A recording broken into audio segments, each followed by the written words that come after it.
for thought as far as pasture maintenance today, because our big thing this summer has been pasture maintenance, and we're not all perfect. So I'm going to share the kind of do's, don'ts, and precautions that maybe someone needs for pasture maintenance. Okay guys, so number one thing is you want to make sure that your animals have water, fresh water, every day. About 1 to every 2 weeks, you need to clean out your water containers, whether they be plastic or metal. You need to give them a good brush down, because they do have like algae buildup and stuff like that, and it just depends on if they're out in the sun or if they're in the shade. Our containers are in the shade, so we normally don't do it but about once every 2 to 3 weeks, and right now ours are in need of it. So that, we're gonna kind of group that into another video on how we do it. But one of the things that you want to make sure that you are able to keep up with, and I'm gonna show y'all here in just a second, and we always have a problem with this every year, and our problem is the availability of equipment. And I'll be honest, to hire somebody to do it for us is not feasible. So at least not in our area. So if you look past me and up into this, you're gonna see an overgrowth of weeds, primarily a mint weed called perilla mint. We have it really thick on our property. The goats cannot eat it.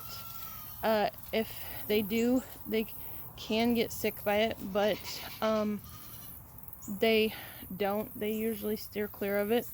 So if you see, the goats will eat around it. So, it's right there next to them, and they're eating something else.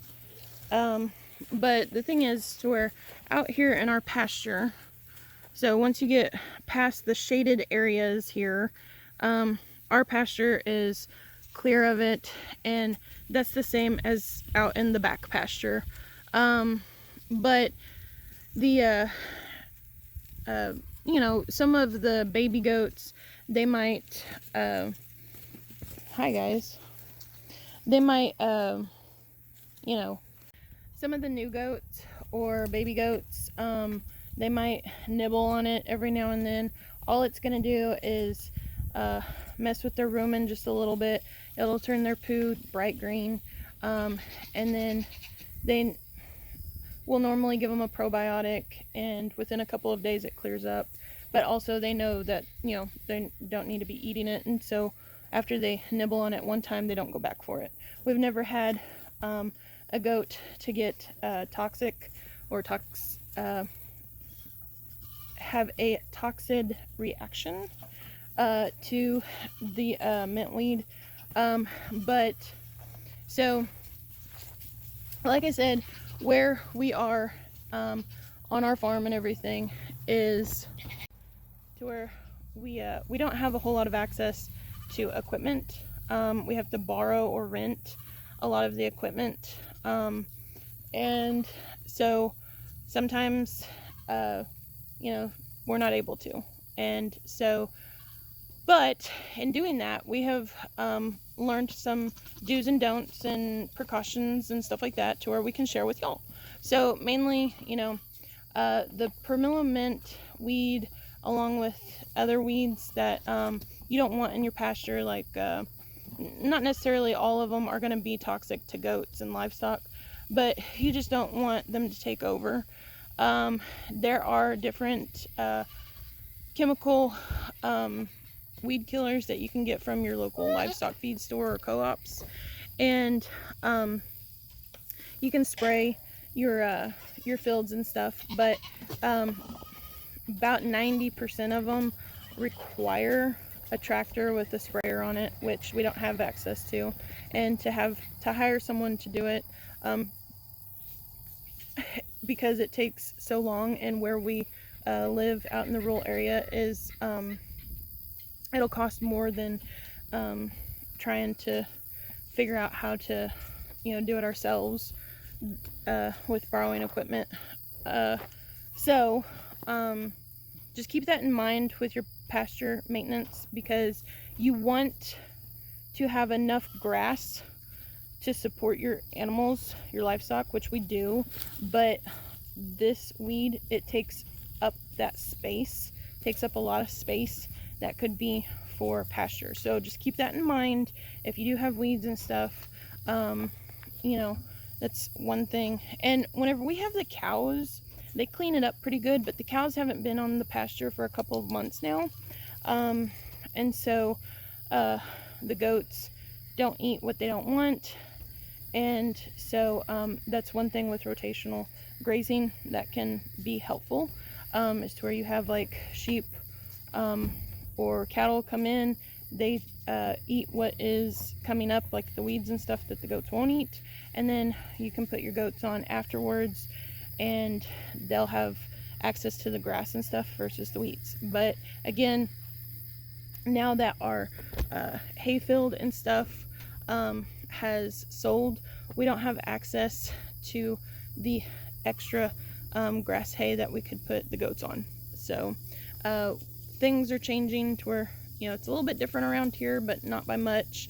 It's just made things a little bit more difficult, and I'm sure that there's a lot of you that can relate to that. So I just wanted to kind of share that. And you can fertilize your pastures, which we have fertilized our pasture this year, and you can plant different grass seeds and stuff, which we haven't, because we want to spray for the weeds first and then plant, so that we're not killing the new seed. Hey, Blueberry, stop. She's trying to chew my pocket that has my car keys in it. But anyway, so that's pretty much what's going on here. We are going to start clipping goats here in the next couple of days, and we will share that information with y'all. We are going to have a lot of new material, videos coming out soon. We're going to have a lot of videos that we're going to kind of go back and redo some, to just kind of cover some of the basics, so that kind of people know what's going on. So if there's any type of material, educational, or just interest topics that y'all are interested in, drop it in the comments. We have our website up and going, so it's right here, rrsugarloaffarm.com. All of our sales info, all of our goats, all the ones that are available for purchase, all of that is there. And yeah, so that's pretty much it. So we will talk to y'all later. I hope that you have a great day, and whoop, Blueberry, and we will catch y'all next time. Bye.